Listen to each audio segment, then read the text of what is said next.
Olá, pessoal. Como é que estão todos? Espero que todos estejam bem. Então, está começando mais um episódio do Café Binário.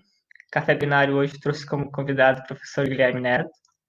Eu já tive aula com ele, posso dizer para vocês que ele é um excelente professor. E durante essa conversa, daqui um pouco, vocês vão ver que ele é uma excelente pessoa, além de ser um excelente pesquisador também. Mas antes eu vou apresentar o restante do pessoal e dar uns recadinhos aí para vocês. Então, vamos estar presentes aqui na live hoje eu, que me chamo Darley, a Isabela, a Maniele. Nós três somos integrantes do grupo PET Computação. Aí tem como convidados especiais hoje também a Domares e o Leonardo. A Domares é ex-integrante do grupo PET Computação e o Leonardo é ex-integrante do Diretório Acadêmico da Computação. Eles estão participando hoje porque a gente convidou eles. E se você, por acaso, quiser é, participar aqui também conosco, é só se mostrar interessado durante a live e tal, que a gente pode mandar um convite para vocês. Dito isto, tem um recado também, que é o seguinte: a gente costuma colocar as perguntas de vocês que vocês fazem no chat aqui na telinha, mas para a gente conseguir fazer isso de uma forma boa, mostrando a foto e o nome de perfil de vocês têm que dar permissão para nós.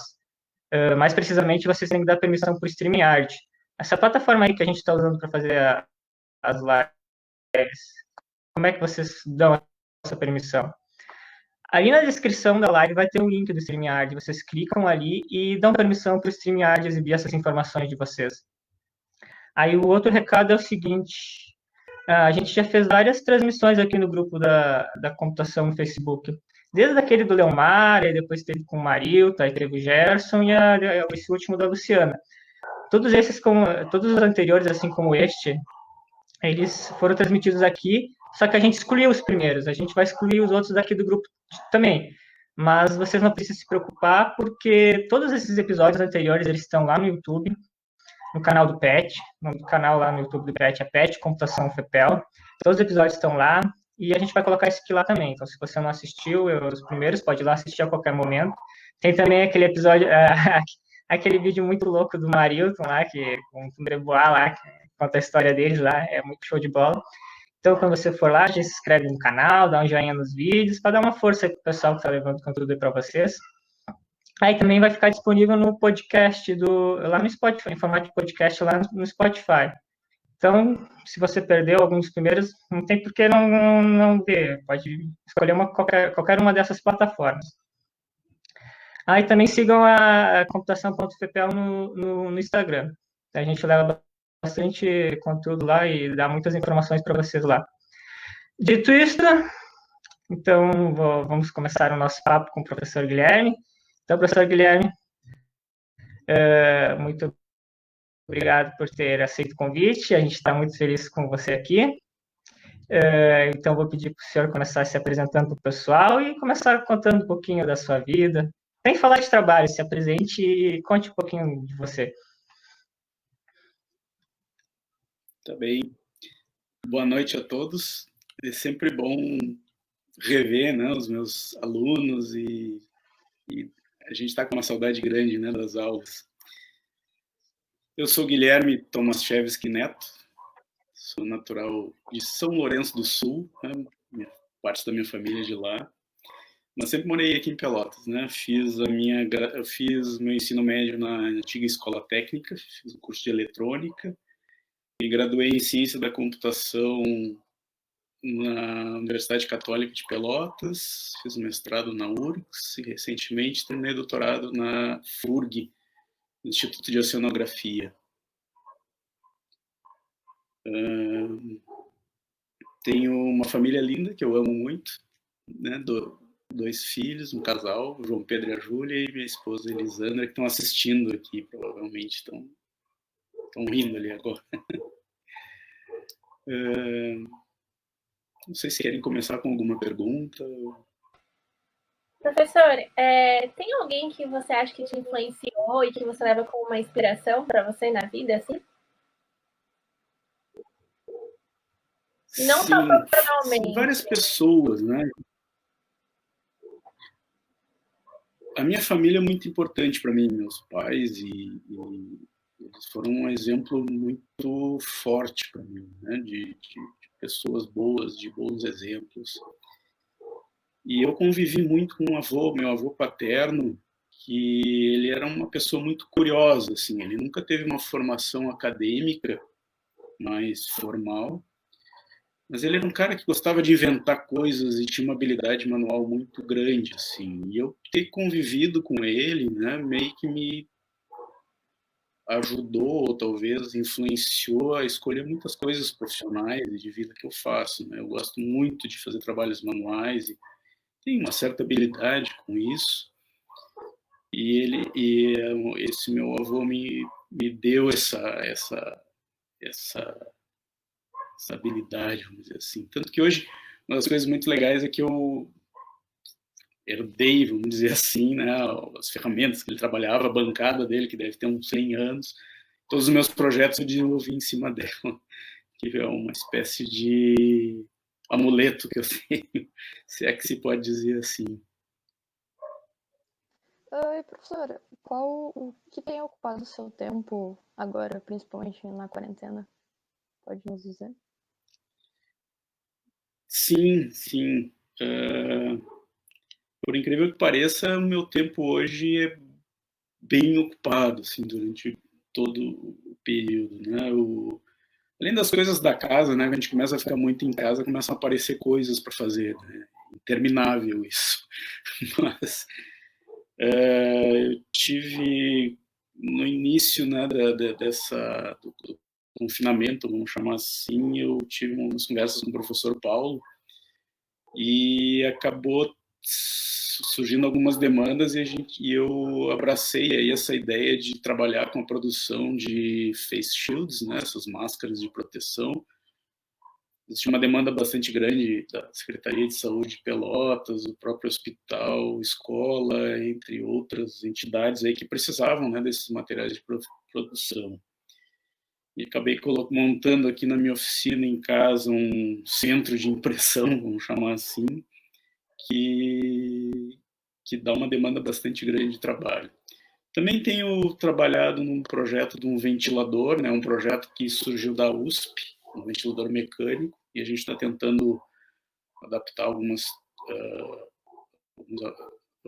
materiais que a gente tem aqui, né, para conseguir ver se consegue, né, para tentar produzir algum equipamento de, vamos dizer, a última linha de defesa, né, caso necessário, né, caso a gente tenha uma contaminação maior. Né. Tá, e de coisa boa, vamos falar de lazer.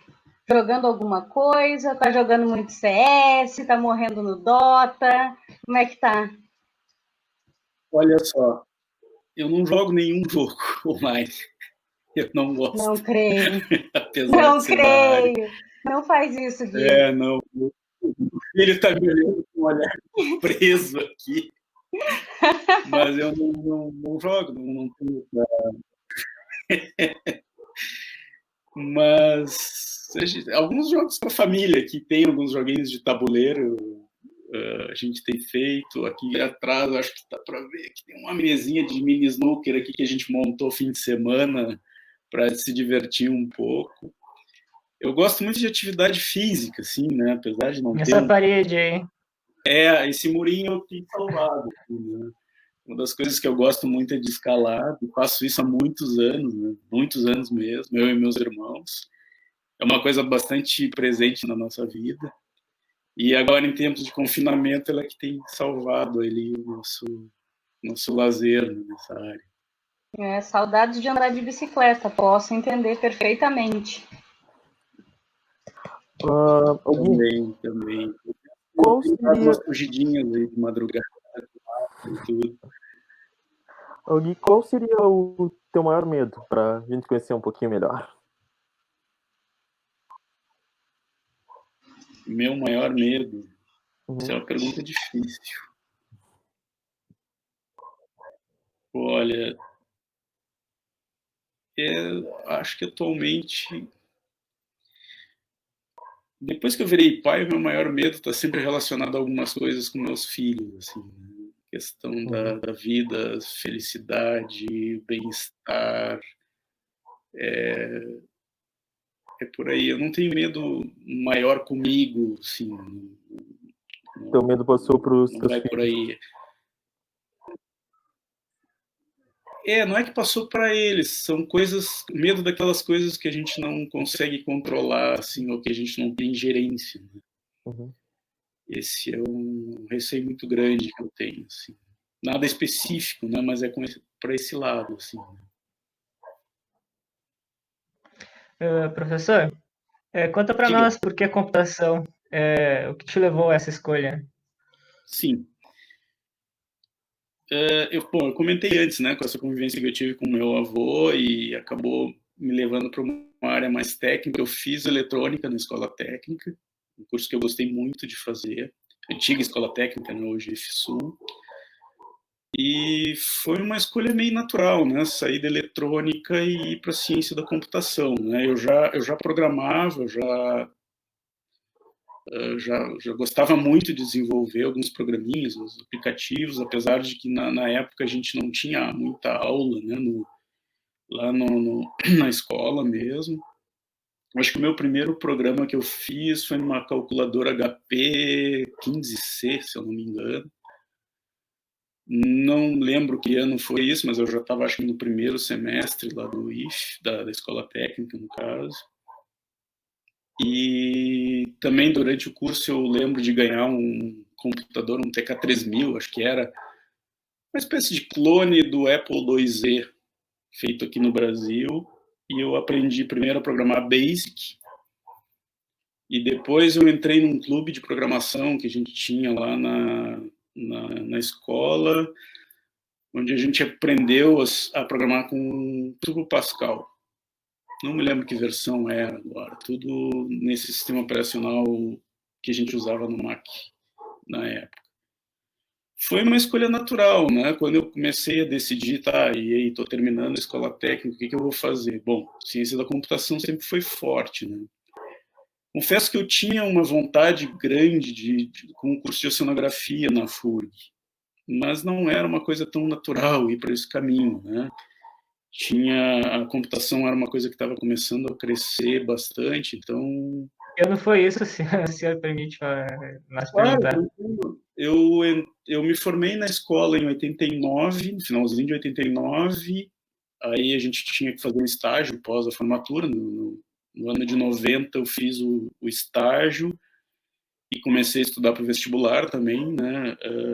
A escola técnica, na época, a gente tinha uma formação bastante forte nas disciplinas que eram do teu curso, né?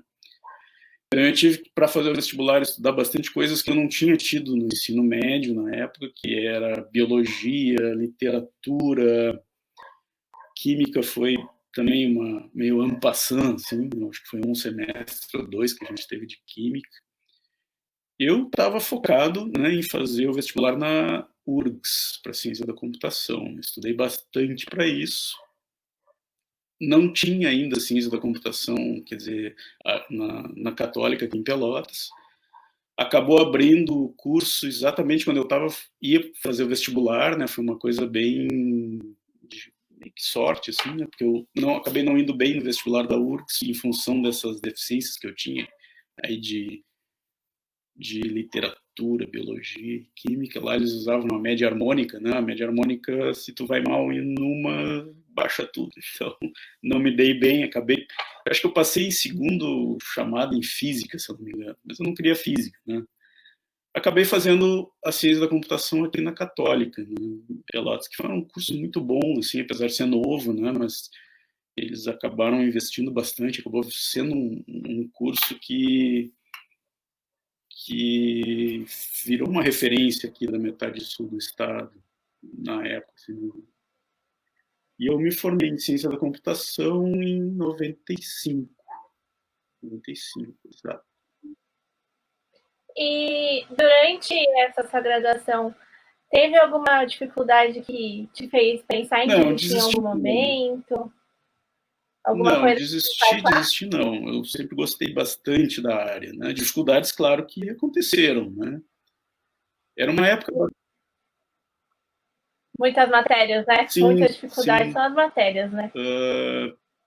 E era uma época que que a computação ela era digamos que fosse uma época romântica assim da coisa, né? A gente tinha muito menos recurso computacional, as máquinas eram muito mais simples, mas a gente tinha que botar a mão na massa em mais coisas, né? A gente programava muito baixo nível. O professor Marilton deve lembrar, que foi meu colega de aula também, na graduação. E também o curso em si, como era um curso novo, né? A gente tinha muito pouca estrutura no início, assim, no primeiro ano. Eu lembro que a gente tinha um laboratório de PCXT lá, com uma impressora matricial para todo o laboratório.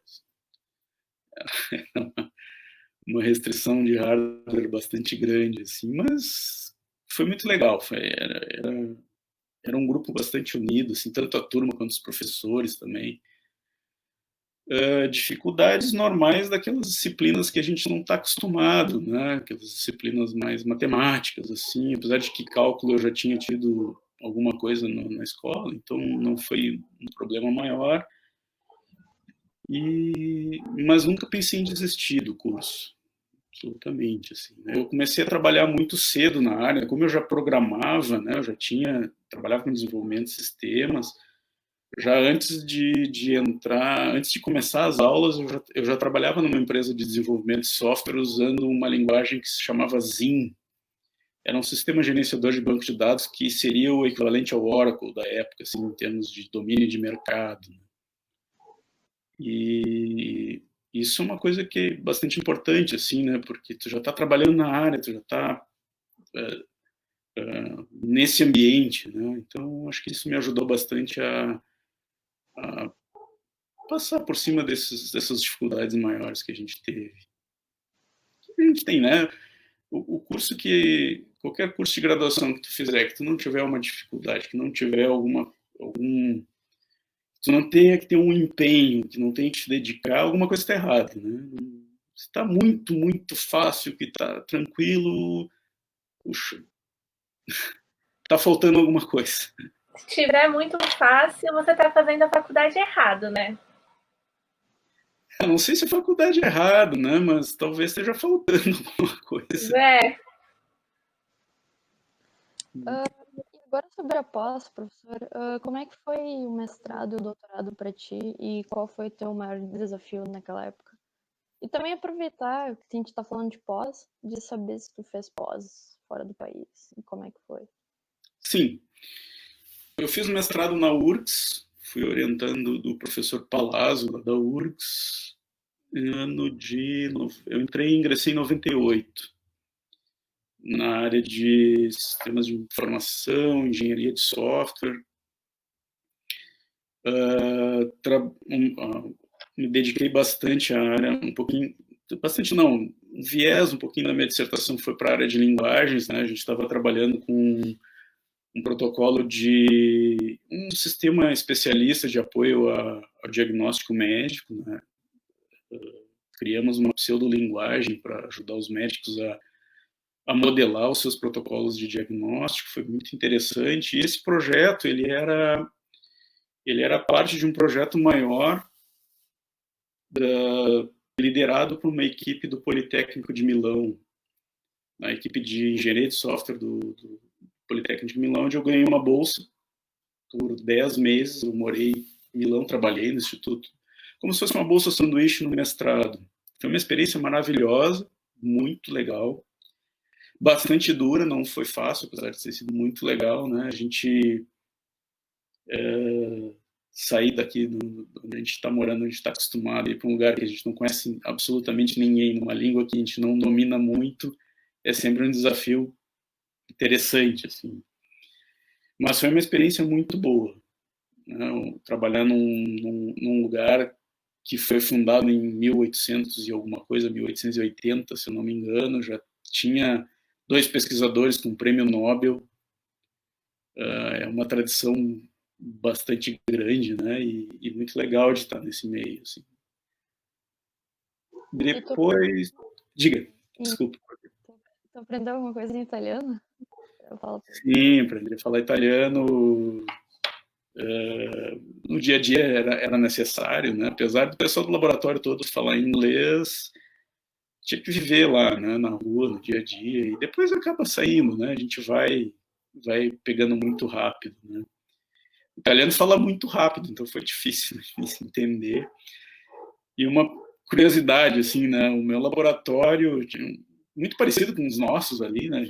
O italiano, ele tem uma coisa meio anarquista, assim, meio bagunçadona, assim, né?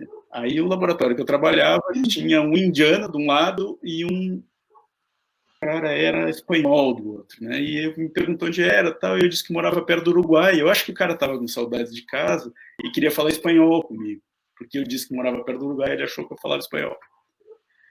E aí era um indiano falando um italiano tosco, assim, de estilo indiano, um espanhol do outro lado querendo falar espanhol comigo, e eu quase enlouquecendo no primeiro mês, tentando aprender italiano.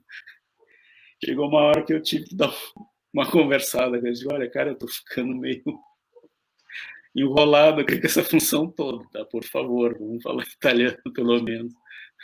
Porque realmente eu estava atravessando completamente tudo.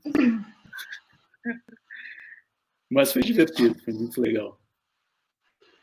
Eu tenho uma questão que eu já fiz para mais de um professor, no caso, e sempre me chama a atenção do porquê a carreira acadêmica. Porque vamos falar assim sobre o nosso ambiente. Ser professor, tá? Atualmente, no nosso local, não é ser tão valorizado. E nós sabemos que isso é pela profissão, é pelas pessoas, às vezes é pelo local também. Eu me lembro, numa aula de computação gráfica que eu tive com o professor Rafael, que nós tivemos que fazer exercícios enquanto a gente tinha que esperar alguém para vir arrumar o ar e dar uma olhada em alguns computadores, porque tinha chovido dentro da sala. Teve um vazamento de água, pegou no ar-condicionado, pegou em umas 2 máquinas, que, por alguma graça divina, não tiveram problemas. Mas a gente sabe que é recorrente, já aconteceu no Lux de ter vazamento. A gente sabe que uma parte da nossa infraestrutura, embora a UFPEL seja muito boa, embora a gente tenha uma infraestrutura que é nova e que tem manutenção, ainda tem várias coisas que tem que melhorar. Fora isso, tem a questão do ser professor, de ser muito cobrado, de muitas vezes não olharem pelo lado do professor. Muitas vezes o professor, principalmente, todos os professores deveriam ser muito mais valorizados. Os de base, ensino médio, de qualquer curso, qualquer um deve ser muito valorizado. Mas o que eu pude acompanhar de forma mais consciente ali na universidade, eu vejo que muitas vezes é cobrado questão de pesquisa, que é cobrada a questão de horas-aulas, e aí tem os créditos, tem as cadeiras, às vezes tem que acabar dando cadeiras que não são da tua área, para poder suprir uma demanda que a gente ainda não tem cliente para aquilo ali, e a gente sabe que é puxado, a gente sabe que é difícil, então eu imagino que a motivação de alguém para se tornar professor tem que ser grande, tem que ser uma motivação segura. Alguns professores me deram algumas respostas, eu queria saber a tua. Pergunta legal. É uma pergunta difícil de responder. Imagino que sim. Não é simples. Mas, assim, eu olhando para vocês aqui, vocês são a minha resposta. Porque eu, sinceramente, eu me interesso em ser valorizado, ou eu me importo com quem valoriza o professor, quem está ligado com convívio dia a dia, que são vocês, os meus colegas. Claro que a sociedade deveria valorizar muito mais todos os professores, sim, e a gente sente que precisa disso. Mas o que interessa mesmo são vocês. Então, se vocês estão valorizando e vocês curtem, para mim é o que me interessa. Acho que foi a Laura que tinha colocado antes aqui, né? Sim, ela estava tapando nós aqui, mas já respondendo a pergunta dela, foi basicamente isso que ela perguntou. Exato. O que motivou e o que faz a gente não parar, né? Por que a gente não para? Por que a gente não para? Porque o que interessa mesmo é a gente tentar motivar vocês e tentar passar o máximo de conteúdo. O conteúdo, às vezes, não é o principal, mas é que motivar vocês a ter uma carreira, vocês estão ligados ao curso, e seja qual o curso que vocês escolherem, ou qual universidade, que vocês querem crescer. E a gente quer ver vocês crescer, e essa é a nossa força, né? Dar aula é isso, dar aula é uma troca. Então, quando vocês nos dão essa gratidão, né, da gente ter passado alguma coisa, ter incentivado vocês, conseguido realmente fazer vocês pensar em um determinado assunto, também nos motiva.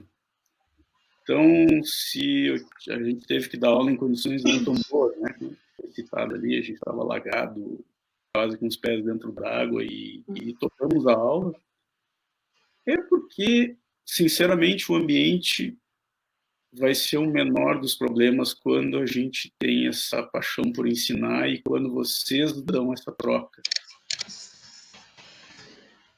Esse é o meu sentimento. Então, claro que eu acho muito ruim quando isso acontece. O bom é que a gente tem uma estrutura excelente, é o que a gente quer, né? A gente está trabalhando para isso e a gente vai melhorando com o tempo. Mas isso não pode nos deter. Eu acho que o que você tem que ter no coração é isso. Nada vai me deter.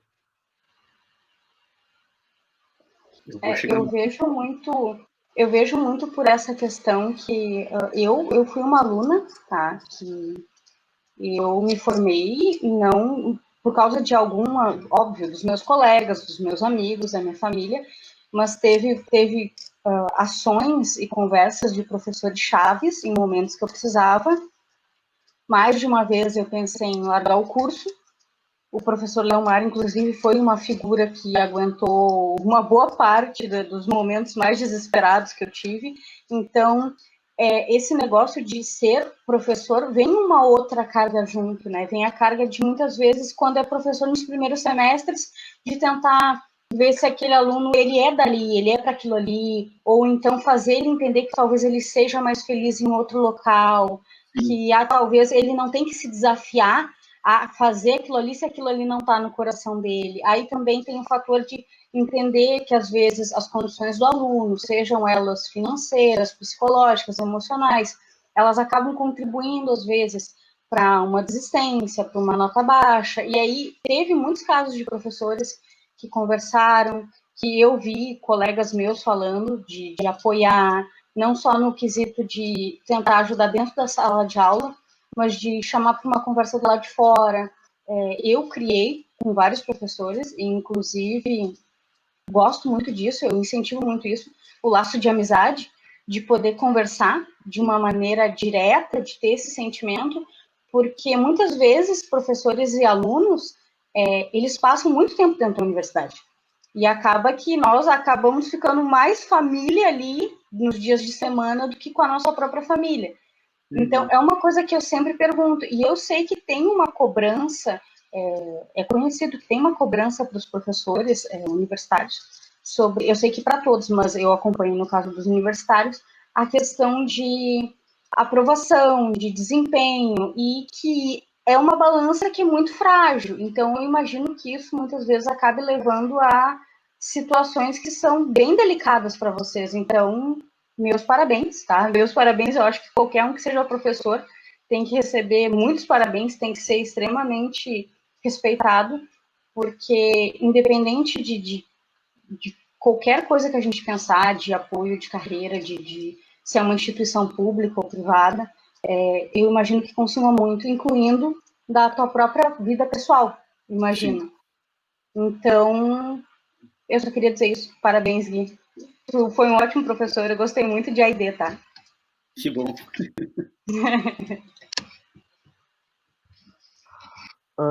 Gui, bom, tem uma pergunta que tanto eu quanto o Leomar, a gente gostaria de saber. Em relação a pesquisas que tu tem feito na faculdade, o que tu tem pesquisado atualmente? Quais são as áreas que tu tem, as áreas e os temas que tu tem investigado? Eu estou trabalhando no grupo de sistemas cyberfísicos, né, e basicamente trabalho com equipamentos de monitoramento ambiental. eu tenho essa minha vertente glaciológica, né? Eu sou também glaciologista e A famosa história das geleiras. Elas continuam comigo, apesar de não ter uma geleira no Brasil, mas elas são bastante importantes para o nosso clima, né? Continuo trabalhando com isso, eu tô, claro, em função de todos esses outros projetos que eu tive que assumir, eu dei uma freadinha nessa parte dessas pesquisas desses sensores de monitoramento ambiental e tal, mas eles continuam na bancada, né? Bancada 2, vamos dizer assim. A ideia é retomar o mais rápido possível. E como é que foi a tua experiência lá na A minha área de Antártida? estudo não era bem Antártida, tá? Eu pesquisei mais de perto 2 geleiras no sul da Patagônia chilena e Terra do Fogo. Tá? A principal foco da área de estudo era uma geleira que se chamava Schiaparelli, que fica na Terra do Fogo, e ela fica numa ilha. A Terra do Fogo toda é uma ilha, né? Mais ou menos 200 quilômetros ao sul de Punta Arenas. A gente atravessa o Estreito de Magalhães ali já e chega rapidinho nela.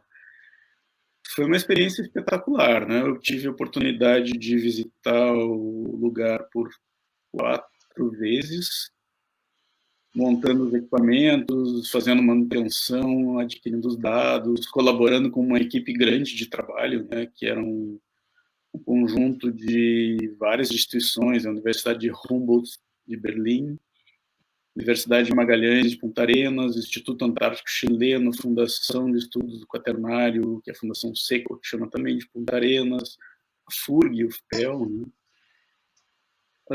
Foi uma experiência bastante legal. Para quem gosta, né, de coisas ao ar livre e coisas do gênero, foi uma experiência fantástica. Fisicamente muito dura. Né? Eu comentei antes de começar a live aqui, né, está fazendo 5 anos já da primeira expedição, que foi a pior escolha de data que a gente pode ter feito, né, de fazer uma expedição naquela região que é extremamente fria e úmida no inverno. Né? Uma ideia fantástica. Depois a gente mudou um pouquinho as nossas datas, mas é que a gente não consegue escolher muito, assim, né? A gente tem o apoio da Armada chilena, né? Que seria a Marinha chilena, e muitas vezes a nossa janela de possibilidade é a data que eles nos oferecem. Então, dessa vez foi isso. Bom. Mas o Gui, tu precisa da autorização deles para poder entrar lá e ficar lá? Sim.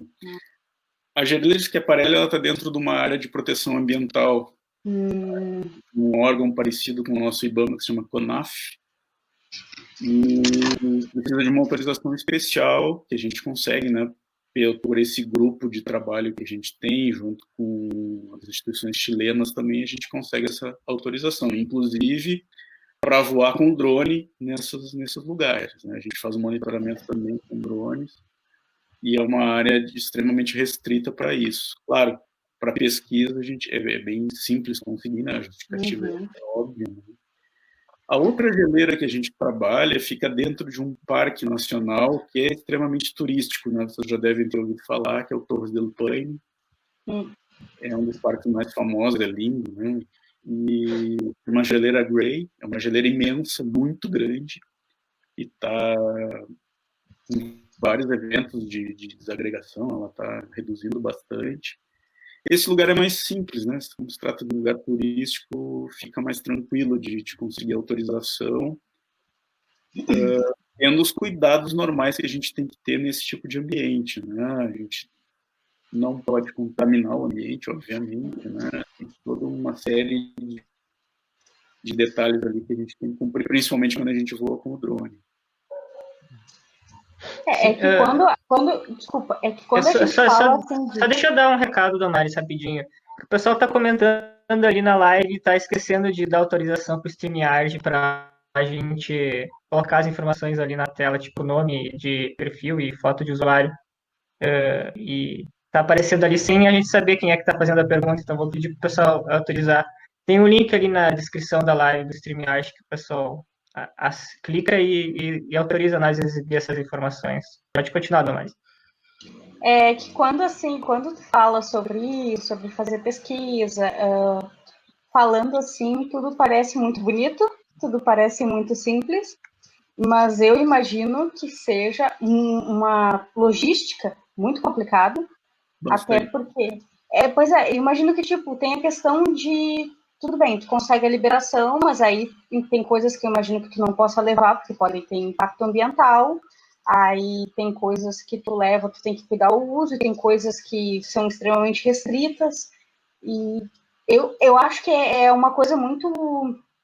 Quando passa a ideia de que ir lá e fazer alguma coisa parece muito mais fácil, mas eu queria que tu desse só uma ideia para nós de como é que é uma logística de ir para uma pesquisa assim. É grande, é um trabalho. E fora tudo, imagino, né? Tem que estar com os teus sensores prontos, tu tem que estar com os teus equipamentos montados, tudo de antemão, testado, tudo prontinho, bacana, né? Até aí, tudo que a gente faz no laboratório, na bancada, né? Tudo muito tranquilo. Aí tu imagina que a gente tem que sair de Pelotas e ir para Punta Arenas. E a gente não consegue, pelas datas, né? A gente nunca conseguiu usar o ProAntar, né? Que é aquele programa de apoio antártico que tem toda vez que eles levam alguma coisa para a Antártida, desse programa, eles saem de Pelotas e pousam em Punta Arenas, que seria uma barbada, né? Imagina um avião aqui e descer em Punta Arenas. A gente nunca conseguiu usar essa estrutura em função de datas e tudo, né? Então a gente vai numa linha normal de avião, que é decola de Porto Alegre, vai para São Paulo, Santiago, às vezes faz uma escala em Valdívia, se eu não me engano, e daí pousa em Punta Arenas. É 24 horas de função de Pelotas a Punta Arenas, levando um monte de equipamento, tá? Teve uma dessas vezes que a gente deu uma sorte bárbara de conseguir comprar uma passagem executiva que saía mais barato em função do excesso de bagagem, né? E aí eu fui de primeira classe. Foi tipo um magnata, assim. Foi assim, nunca mais vai acontecer isso. Eu nem acreditei quando eu entrei no avião. Bom, tá, desembarcou em Punta Arenas, o que a gente tem que fazer? A Geleira Schiaparelli, o lugar que a gente pesquisa, não tem estrutura nenhuma. Ou seja, a gente tem que desembarcar de um navio, num bote de borracha, com tudo que tu vais usar para pesquisar, sobreviver e tentar não congelar durante uns 10 dias, 12 dias, por aí. Então é barraca, é comida, é fogão, é tuas roupas, teu equipamento, é um gerador. É um acampamento, né? No caso. É um acampamento, literalmente. Isso tudo tem que ser preparado de antemão, né? A gente tem que comprar comida, tem que ver, testar todos os equipamentos, ver se está tudo funcionando. Equipamento de comunicação, por uma questão de segurança, né? A gente tem que ter um telefone satelital, tem que ter um pagerzinho por satélite ali para trocar informações, até para manter a tua família tranquila, né? Sim. Vai estar num lugar inóspito. Montado tudo isso, a gente embarca isso num navio em Punta Arenas e eles nos largam na praia e tudo bem, daqui a 10 dias a gente busca vocês e... Eita! O lugar é lindo, né? O lugar é maravilhoso, é muito legal, mas é fisicamente... É frio? Frio e úmido, pra caramba. Teve uma vez que a gente deu uma sorte bárbara, assim, a gente foi no final do verão, a última vez que eu fui até. E pegamos todos os dias, choveu só no dia que a gente chegou, né? Choveu só naquele dia, e depois não choveu mais, também não nevou.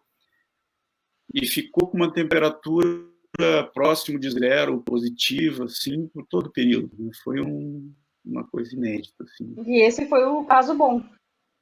Foi o caso bom. Aquela vez, da primeira vez, foi o oposto, assim. Ou choveu... O pessoal do Rio Grande do Sul já está mais acostumado com frio, então não fez toda a diferença. 0 graus, no caso. Não. Mas é inóspito, né? Um lugar inóspito, assim, que a gente fica muito exposto ao tempo, frio, chuva e neve. Mas é bacana, é muito lindo, assim. A primeira vez que eu pisei na geleira, assim, que a gente botou todo o equipamento e tal, e Tupize do Caminho é inesquecível, assim, é um negócio muito legal. Eu imagino que deva ser ver esse tipo de paisagem na tua frente sem ser numa tela e tu tá ali no meio, imagino que seja um sentimento quase surreal. Sim, porque tu estuda muito aquilo, né? Tu pega livros, tu estuda toda a dinâmica do geleiro, o que acontece, fluxos de gelo, pressões, né? Tem uma teoria bastante elaborada em cima disso, né? E aí quando tu chega lá e tu diz, olha ali, tá vendo aquilo que acontece, tal, que a gente viu lá. E tu viver isso é muito legal. A curiosidade geral daqui é o que toma lá na Antártida para aquecer? Café, chá, cachaça, uísque, craspa. Toda a lista aí. Dá até uma misturada, assim, só para dar uma garantida. Agora vamos fazer... Foi um alemão junto que levou um schnapps. Schnapps é bom. É muito bom. Eita, o Darley chegou a dar uma risadinha ali, feliz, ó. Tá, e conta uma coisa. Pouco, assim, a gente, na verdade, passa trabalhando o dia inteiro, né? Nem dá tempo de pensar muito. Na verdade, a bebida que a gente mais toma lá é café e chá, para se esquentar, é o que é o melhor serve. Uma coisa que é interessante vocês saberem até o dia que vocês tentarem se meter em alguma roubada, nunca tomem nada alcoólico se vocês não tiverem como se agasalhar ou ir para um lugar abrigado. A pior coisa que vocês podem fazer para tentar se aquecer, tomar alguma coisa alcoólica se vocês não tiverem como fazer isso. Só piora depois. É um calor falso. É falso porque passa muito rápido, perde muito calor, porque é vasodilatador, né? Tem todo. Então a gente não usa isso como. Eu vi isso no Discovery. A gente fazia assim, chegava no acampamento, começava a fazer a janta e tal, e tomava um golinho, assim, às vezes, de um whiskyzinho ou de um schnapps, assim, mais de diversão mesmo, mas a gente não costuma usar muito por causa disso. Né? Acaba sendo pior no final. Tá, e projetos aqui em Pelotas que tu está fazendo atualmente, nesse momento de confinamento que nós estamos? Bom, além da produção dos face shields e alguns adaptadores ali para equipamentos de ventilação, né, junto com o pessoal do HE, eu estou trabalhando na montagem de um ventilador mecânico, né, um empurrador de umbu tecnológico, como eu digo. Ele é um projeto desenvolvido, que está em desenvolvimento ainda, né, por uma grande equipe da USP.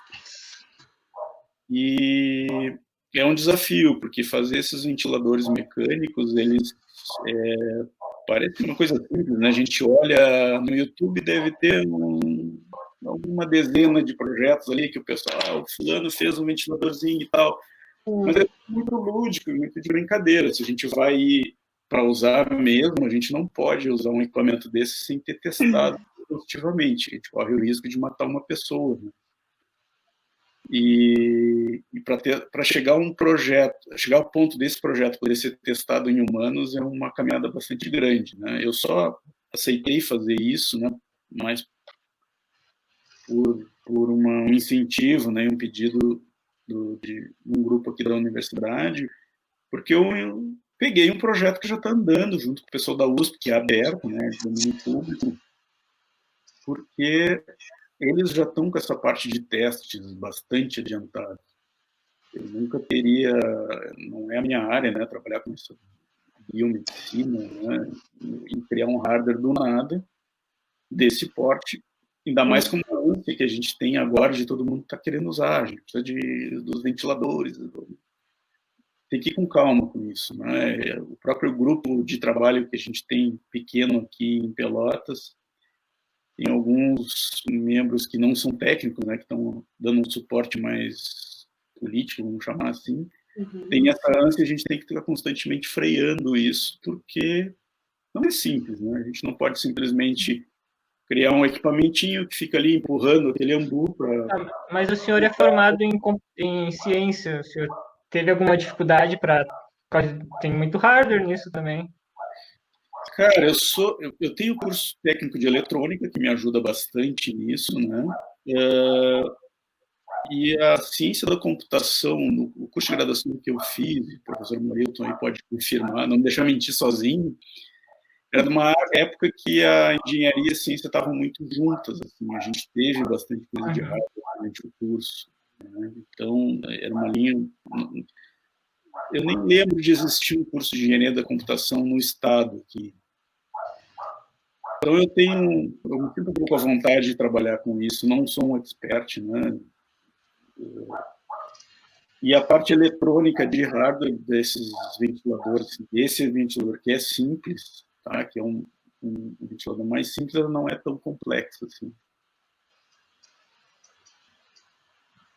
E a sua família está envolvida com esses projetos? Porque a gente sempre vê foto que o senhor posta, assim, aí tá todo mundo trabalhando junto. Como funciona isso?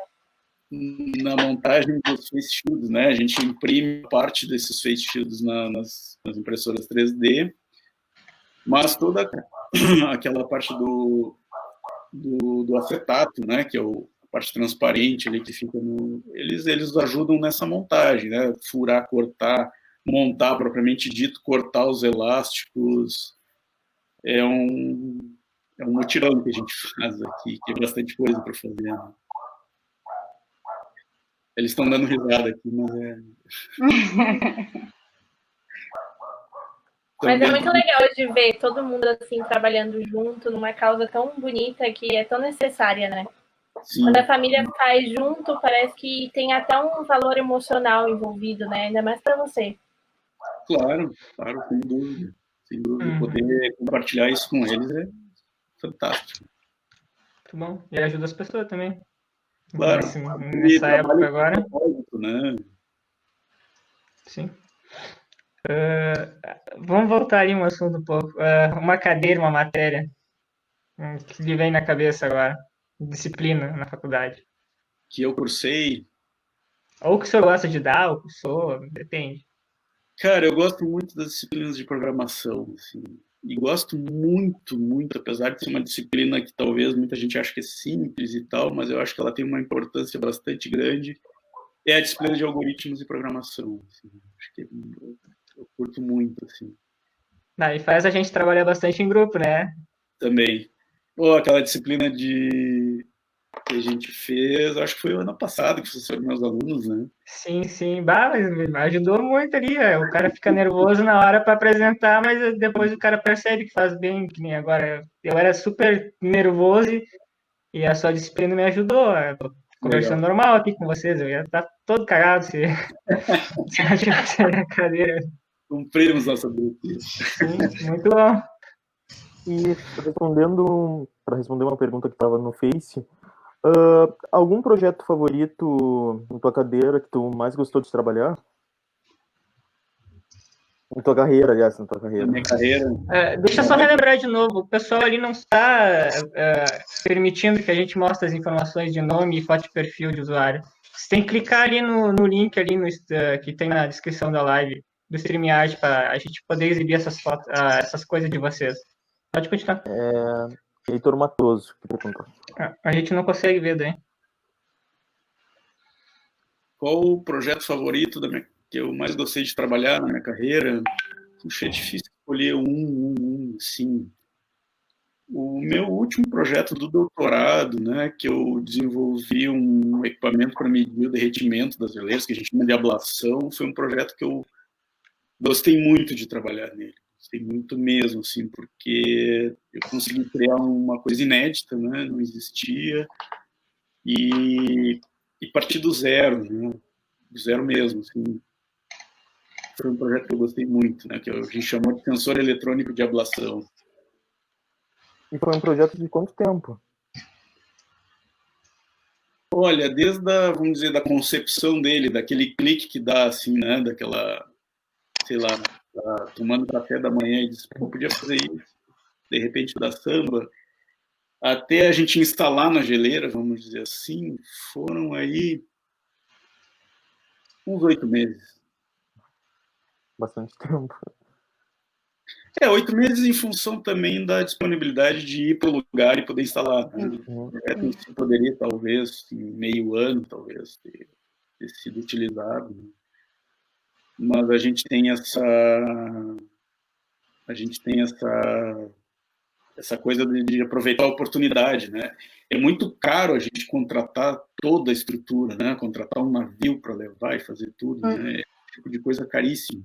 Então a gente aproveita essas oportunidades e pega carona, né? A gente é caroneiro. Eu já dormi, teve uma coisa pitoresca, né? Uma das expedições que a gente foi no navio de guerra, assim, da Marinha. E nos deram um cantinho lá do paiol de armamentos, né? Ah, vocês fiquem ali. A gente tinha ali umas 7 horas de viagem, 8 horas, nem me lembro. Umas 8 horas de viagem. Eu estava super cansado, porque toda a função de arrumar coisas e tal, dormia tarde, acordava cedo. Aí a gente não teve dúvida, teve que dormir embaixo do paiol de armamentos lá e tinha uma bateria de bombas, assim. Foi divertido. Ô, professor, eu imagino que você já ouviu muita barbaridade nas aulas, né? Porque tem aluno que é meio sem noção. Tem alguma frase que te marcou, assim, que você lembra? Puxa, frase. Eu tinha um colega na graduação que era muito engraçado. Ele estava no lugar errado, assim, não era para fazer computação, né? E eu me lembro de uma aula de sistemas discretos, eu acho que era. Eu acho que era de sistemas discretos, ou matemática discreta, alguma coisa assim. Então estava a professora lá, a professora Graça Lisa, dando aula e eu vi que ele estava ansioso e não estava, na verdade, entendendo lufas assim, do negócio, estava totalmente fora. Estava aquele silêncio na aula, todo mundo concentrado, e ele se levanta no fundo e começa a falar enlouquecido assim: professora, imagina a cabeça do cara que fez isso, que viagem. E saiu o portafólio e nunca mais voltou. Eu não vou julgar, porque eu já pensei várias vezes isso e quase já fiz, inclusive. Não, às vezes acontece isso, né? Que foi engraçado assim. Ele só teve a coragem de falar, né? Pelo menos. Ele decidiu, não, realmente, agora não. Era uma disciplina bem no início do curso. Acho que foi o momento certo dele fazer isso. Se realmente não. Ele viu que não era, né? Que não gostava. Percebeu rápido, né? Eu me lembro de uma aula de cálculo. Uma vez que um dos professores estava passando o teorema, explicando toda a prova matemática, aí eu não entendi nada. Aí, quando ele terminou o terceiro quadro, ele apagou, aí ele parou, olhou para nós e disse assim: vocês entenderam? E aquelas caras, tudo zerado, assim, ninguém nem respirava. Ele, pois então, quando ele descobriu essa prova, ele imaginou que as pessoas talvez não entendessem. Aí ele pegou e botou uma fórmula matemática com, sei lá, 3 variáveis. Ou seja, vocês aplicam isso e é igual a isso. Eu pensei, o cara é um gênio para ver a prova matemática, ele é um gênio para saber que as pessoas não vão conseguir entender, ele vai lá e faz uma fórmula, e nem a fórmula eu consegui entender. Impressionante. E sobre aquele caso que o senhor falou, se for a pessoa que eu estou pensando, eu conheço ela e não quis mesmo continuar no curso. Depois eu era aluno ainda, né? Não era professor, era meu colega de era aula. aluno. Uhum. Mas tiveram muitas coisas engraçadas, assim, né? Eu dou aula desde 95, tem um tempinho, então é óbvio que tem umas passagens engraçadas. Eu lembro, na época eu dava aula na Católica ainda, me liga a coordenadora do curso dizendo: olha, vai ter o vestibular no fim de semana e tal, e tem um aluno que quer fazer vestibular para computação, mas ele precisou fazer uma cirurgia, ele tá bem, tudo, mas tu vai precisar aplicar a prova para ele lá no hospital, na sala de recuperação. E, pô, se o cara se propõe a isso, como é que eu vou dizer que eu não vou lá aplicar a prova para ele? E fui, né, tal. Beleza, pego a prova, né, eu vou lá na comissão do vestibular, pego o pacotinho fechado, lacrado, chego para aplicar a prova. E o cara tinha feito uma cirurgia no abdômen que tinha que se recuperar com o abdômen aberto. Pois é. Eu cheguei ali, eu precisava acompanhar o tempo todo, cara, né? Olhei aquele negócio aberto ali e digo, tá, como é que nós vamos fazer isso agora? Tinha um corte ali de uns, sei lá, 15 centímetros no abdômen aberto para recuperar. Sei lá, eu sei que a enfermeira veio, puxou uma mesinha, botou em cima dele, botou um paninho, assim, até para não cair nada, na hora que cai a borracha dentro do... E foi, o cara fez, e foi aprovado aí, depois do meu aluno. Ele queria muito fazer essa prova, né? O cara queria muito, não tinha como não fazer. Olha que eu sou ruim com esse tipo de coisa, assim, né? Não... Tava difícil a prova? A prova de vestibular, né? Não achei muito Ainda difícil. Bem que ele passou. Mas passou, foi aprovado. Então tá bom. Professora, tu tem algum livro, filme ou série para indicar pro pessoal que tu viu ultimamente? Um livro legal, Sapiens, que eu comecei a ler e não terminei. Agora que tu falou, ele estava muito legal no início, acabou que eu não terminei ainda, mas vale a pena vocês darem uma olhada. Um livro que eu li há muitos anos atrás, mas que fala de vida, é uma biografia, né? É a biografia do Pablo Neruda, ele mesmo escreveu, chamado Confesso que Vivi. Recomendaria, muito interessante.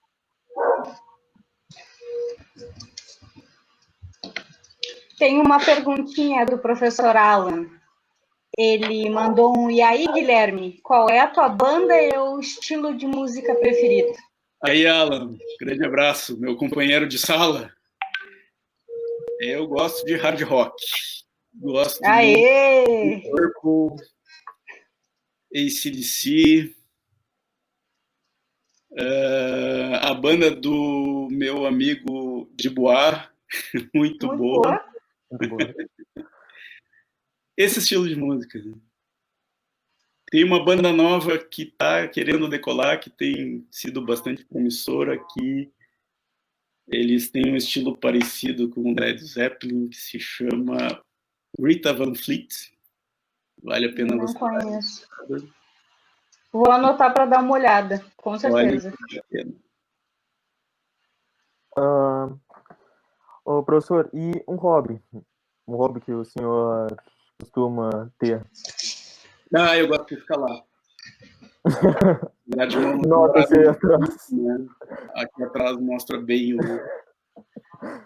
Comecei a escalar na década de 90, eu e meus irmãos, e a gente meio que leva isso como um estilo de vida. Eu parei por uns anos em função de trabalho, família e tal, aí voltei também há alguns anos, mas eu sou aficionado, gosto muito.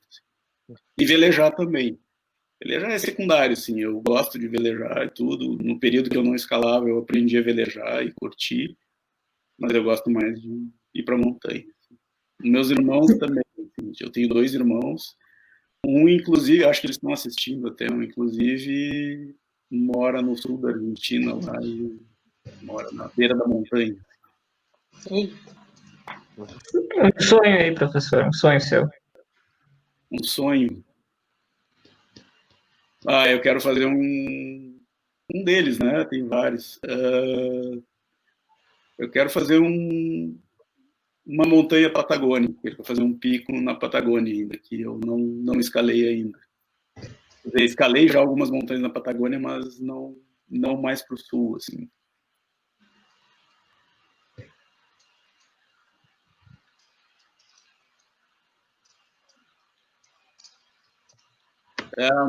Essa pergunta que colocaram aqui deve ser do meu irmão. Qual é a escalada mais marcante?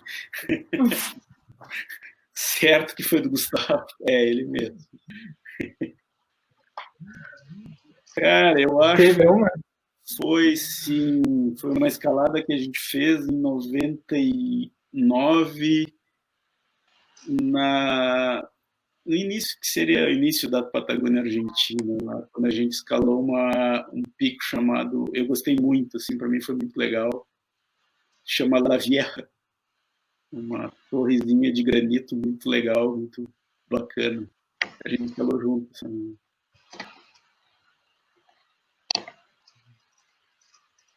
E uma outra muito legal, também com o Gustavo, uma conquista que a gente fez aqui em Caçapava do Sul, que para nós foi um marco, porque a gente estava começando a escalar e a gente abriu uma via nova numa pedra que chama Pedra do Índio, né? E o nome da via que a gente deu é Indian Summer, por causa de uma música do The Doors.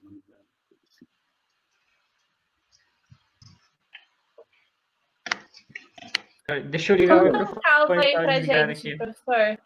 Oi? Conta um caos pra gente. Todo mundo sempre pede um caos. Um caos. Mais um. Eu já contei alguns. Agora é um bem pesado, que a gente gosta.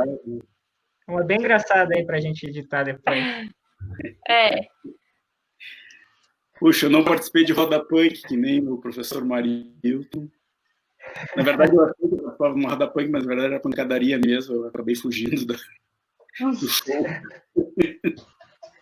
Acho que era um show de uma banda da Bahia chamada Camisa de Vênus, que veio a Pelotas, sei lá, em 80 e alguma coisa. E era o início, né, Eu achei que os caras estavam fazendo uma roda punk e tal, mas na verdade estava fechando uma pancadaria total e eu fui embora do show, inclusive. Um caos engraçado, não lembro. Agora não me ocorre nenhum. Daqui a pouco vem. Sim, foi a Andressa que pediu para perguntar, ela tá enchendo o saco aqui do lado, dizendo que é para falar o nome dela, ela quer aparecer também. Andressa Werner. Teve xingando o professor Paulo. Conhece o professor Paulo? Ele está assistindo ali agora. Daqui a pouco ele se manifesta. Ele estava, eu acho que fazendo um aniversário de 40 anos, assim, e disse, cara, nós vamos ter que fazer uma coisa agora para comemorar, e não sei o quê. E aí me convenceu a correr um triatlon. Meu Deus. Sim, é o que eu pensei no final do... Foi um horror. E disse que era um mini triatlon, assim, né? Ele me convenceu, disse, não, a gente tem que ir, tem que fazer e tal. Então vamos, né? Eu não tinha nem bicicleta própria, minha bicicleta tinha bagageiro. Bom, o caos interessante é o seguinte, a gente correu tudo, eu acho que deve ter chegado em último ou penúltimo, sei lá, mas eu queria terminar, não queria ganhar mesmo. O importante é chegar. Exato, mas o caos interessante foi no início, assim, né? Nós estava tudo ali preparado para começar a natação, né? Eu só queria não me afogar naquele momento, me concentrando. E veio uma equipe de reportagem, acho que do Diário Popular. E, claro, né? O preparo físico não era de um triatleta, óbvio, e ela veio conversar comigo, meio que saber por que eu estava fazendo ali. E por que eu tinha, né, decidido fazer aquilo ali e tal, né? Eu comecei a rir, porque era hilário, lógico, não tinha nem ideia do que eu estava fazendo ali. Digo, olha, eu vim acompanhando... Foi um toque com suavidade. O que você está fazendo aqui? Mas querendo dizer, né, que... De quem foi essa ideia, né? Exato. Então, daqui a pouco se manifesta aqui, ele vai dar a versão dele. Me gritaram aqui que ele já está falando há horas ali. Mas aí depois eu me vinguei, porque eu convidei ele para dar uma pedalada e eu sabia que ia chover o tempo todo. E a gente fez uma pedalada noturna que no meio desabou um tremendo temporal, assim. Eu, por mim, quanto pior, melhor, então não tem problema. Mas aí eu me Bem vinguei. pouquinho vingativo, então, né, professor? Bem pouquinho. Eu não guardo mágoa nem rancor. A gente recebeu uns comentários aqui no Facebook do professor Marilton. Ele está pedindo para explicar para o Paulo como dá para fazer um robô esterilizador com uma cola quente, umas latas de Nescau e uns cabos. Eles estão se deitando porque eu costumo improvisar muito nos projetos, é por isso.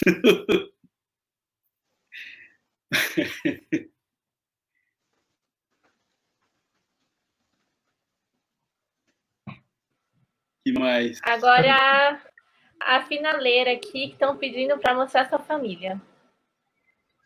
Se ralaram. Não sei se você quer mostrar. Fica à vontade. Traz o Jack também. Professor Luciano que está pedindo. Valeu, Luciano. Estão vindo. Aqui do lado. Tá fácil. Essa é a Júlia. Que coisa mais fofa. Olá, pessoal. Olha! Oi! Que Aí. bonitinho! Muito bonita essa família. Obrigado. Agora sim, a Adorei. gente tá fechando com chave de ouro. Legal. Já tá terminando? Eu já deu mais de 1 hora, passou rápido. Pois é. Foi muito legal. Sim, então a gente vai encerrando aqui. Eu vou pedir então pro pessoal dar tchau e pro senhor se despedir aí para o pessoal aí. Gente, uma saudade muito grande de vocês, das aulas. Esses dias eu tive que ir na universidade lá e olhar aqueles corredores vazios. A gente vê assim, ela não foi feita para estar desse jeito, né? Não é assim, não é natural. Então a saudade é muito grande. Estou louco para voltar às aulas. Por enquanto a gente vai fazer um cursinho online ali com os alunos ingressantes, pelo menos que eu vou me dedicar agora. E foi muito legal. Obrigado por terem me convidado. Adorei. Muito bacana mesmo.